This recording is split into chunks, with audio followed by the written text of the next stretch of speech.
Lewat tengah malam. Hai, selamat tengah malam, kembali bersama saya Willy Ardan di podcast Lewat Tengah Malam. Edisi spesial di edisi 247. Cerita kiriman dari Ajeng Yayu berjudul Kamar Lantai 2 bakal kamu tonton videonya, video podcastnya. Dan yang pasti jangan lupa ya, yang belum follow podcast Lewat Tengah Malam, terus dengarkan episode-episode terbaru setiap minggunya yang bakal muncul setiap malam Jumat. Oke, kali ini terima kasih untuk kiriman cerita dari Ajeng Yayu. Hai teman Tengah Malam, langsung aja aku bacakan ceritanya. Perkenalkan, namaku Ayu dari Bandung. Aku mau berbagi cerita tentang pengalamanku yang juga kebanyakan orang lain mungkin juga pernah mengalaminya. Mereka menyebutnya semacam ketindihan atau erep-erep. Tapi menurut aku, ini lebih parah dari itu.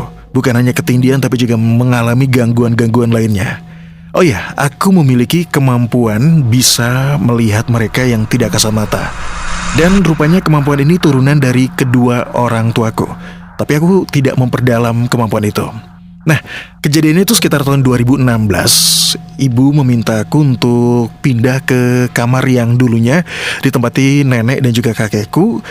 Tepatnya berada di lantai 2. Karena kamar itu nantinya kamarku yang sekarang ini akan ditempati oleh adik bungsuku. Awalnya aku menolak untuk pindah ke sana karena menurutku kamar itu rasanya pengap, lembab. Walaupun sirkulasi udara dan penerangannya sebenarnya bagus-bagus aja sih, tapi gak tahu kenapa ada perasaan yang tidak enak saat memasuki kamar itu.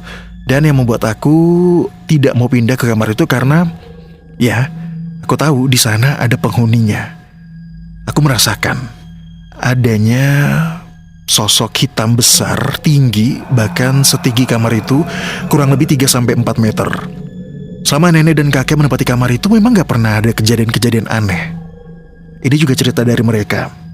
Tapi menurutku, yang bisa melihat keberadaan sosok mereka yang tidak kasat mata, ada perasaan agak sedikit risih yang membuat aku malas untuk masuk, apalagi untuk tidur di kamar itu. Dari dulu aku selalu menolak untuk masuk ke dalam kamar itu kalau bukan karena terpaksa. Tapi saat itu ibu bilang dan meyakinkan aku bahwa jangan takut, nanti sebelum pindah ke kamar di lantai 2, orang tuaku akan menetralisir terlebih dahulu. Nah, singkat cerita, kamar itu sudah dinetralisir oleh ibu. Dan aku bertanya kemana ibu pindahkan sosok hitam besar yang ada di kamar itu. Ibu sama sekali tidak memberikan jawaban saat itu. Dia hanya bilang yang penting sekarang kamarnya sudah layak, sudah bisa kamu tempatin. Tapi aneh yang aku rasakan, ada perasaan aneh. Kamar itu mendadak berubah. Yang tadinya perasaanku tidak enak saat memasuki kamar itu, dan sudah tidak ada lagi rasa pengap dan juga lembab. Nah, selang 3 bulanan aku menempati kamar itu, semua berjalan dengan normal dan aman-aman aja. Hingga suatu malam sekitar jam 11 malam, aku merasa seperti ada yang memperhatikan dan mengawasiku di samping lemari, tepatnya di sisi sebelah kananku. Oh ya, jarak antara kasur dan lemari agak sedikit jauh. Dan tiap kali aku melirik ke sudut itu, tidak ada apa-apa. Sekalipun aku mencoba untuk melihatnya lagi dan lagi, tapi tidak ada apa-apa. Dan itu berlangsung hampir selama 1 minggu. Kemudian aku ceritakan hal itu kepada ibu. Tapi setelah dicek oleh ibu, tidak ada apa-apa juga sih. Ibu bilang mungkin hanya perasaan kamu aja. Nah, berlanjut ke malam Jumat. Kejadiannya sekitar jam 1 dini hari. Saat itu aku sedang asik nonton TV. Tiba-tiba TV di kamarku mati dengan sendirinya. Ya, aku sempat bingung dan terdiam beberapa saat sambil mencoba untuk menekan-nekan remote TV, mencoba untuk menyalakan kembali, tapi sama sekali nggak bisa. Ya, mungkin emang TV-nya lagi ada korslet kabelnya, pikirku saat itu. Aku pun akhirnya memutuskan untuk tidur saja karena waktu itu juga sudah malam. Tapi ketika aku memposisikan tidur menghadap kanan dengan memeluk guling, seketika aku kaget melihat bayangan yang menyerupai pocong dari cermin meja riasku. Pocong itu tepat di samping TV atau di sudut ujung kasurku. Refleks aku menarik selimut hingga menutupi kepalaku karena jujur aja aku takut saat itu. Dan seketika badanku kaku, tidak bisa bergerak sama sekali. Lalu kemudian terdengar suara tertawa. Lebih tepatnya suara perempuan cekikikan. Nah, bersama dengan itu muncul rasa merinding yang menjalar, rasa dingin yang menjalar ke sekujur badanku. dari arah kaki sampai naik sampai ke atas. Aku cuma bisa berdoa dan juga membaca ayat kursi dalam hati, memejamkan mata. Tapi tiba-tiba aku merasa kasurku bergerak seperti ada yang naik ke atas kasurku. Jadi kasurnya itu bergerak-gerak seperti ada makhluk yang meloncat-loncat di atas kasur. Tapi itu gak kelihatan sama sekali. Aku gak bisa melihatnya sama sekali. Ditambah lagi kasurku bergerak dan ada bunyi seperti suara kuku yang sedang mencakar-cakar di bagian selimutku. Jujur waktu itu emang bener-bener takut banget. Refleks aku mencoba teriak memanggil ibu, tapi anehnya mulutku rasanya terkunci. Dan mendadak bersama dengan itu tubuhku kaku, sama sekali tidak bisa digerakkan. Suara tawa cekikikan itu semakin kencang dan seperti semakin dekat arahnya di belakang telingaku. Dan suara sosok perempuan itu memanggil namaku. Ayu, Ayu. Dekat banget. Karena kaget aku mencoba untuk memberanikan diri, membuka mata. Dan ternyata tengah malam ada sesosok pocong dengan wajah rusak, persis berhadapan dengan wajahku. Kondisi wajahnya itu rusak, lebih tepatnya membusuk.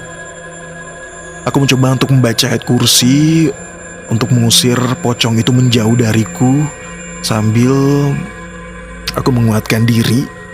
Dan akhirnya mulutku bisa terbuka. Dan tiba-tiba tubuhku juga yang tadinya kaku akhirnya bisa digerakkan kembali. Refleks aku lari keluar kamar berteriak memanggil-manggil ibu. Ibu saat itu sempat syok juga melihat keadaanku. Dan dia mencoba untuk menenangkanku, membawa ke ruangan tengah. Kemudian kita berdua duduk. Ibu hanya mengelus-ngelus punggungku sambil bertanya, ada apa? Kenapa? Aku menceritakan semua kejadian horor yang aku alamin. Ibu sempat kaget. Sambil dia bilang, ya udah, tenang, tarik nafas, istighfar. Kita wudhu dulu. Yuk ibu temenin. Jadi aku ambil air wudhu, kamar mandi, ibu menunggu di luar. Pintu sengaja aku buka. Setelah wudhu, ibu mengajak tidur di kamarnya. Saat aku hendak tidur, aku kaget. Aku sempat melihat ke arah jam dinding. Waktu sudah menunjukkan jam 3 pagi. Jadi selama 2 jam, tengah malam, aku mendapatkan gangguan atau teror dari makhluk astral yang menghuni kamar lantai 2. Nah, sejak saat itu aku gak pernah lagi mau masuk atau menempati kamar itu. Hingga suatu hari aku benar-benar pindah dan memutuskan untuk tinggal di rumah nenek. Kejadian horor itu masih melekat di ingatanku hingga saat ini. Tapi ada satu pertanyaan yang belum terjawab. Sebenarnya siapa sih sosok yang meneror aku malam itu? Kenapa dia hanya memunculkan wujudnya saat aku berada di kamar itu? Nah, teman tengah malam, mungkin gak semua rumah bisa senyaman rumah kamu. Ada beberapa tempat atau rumah yang dihuni dan ternyata mendapatkan gangguan yang ekstrim mungkin dari mereka yang tidak kasat mata. Dan makhluk-makhluk ini tidak ingin terusir juga dari tempat yang mereka sudah anggap rumah.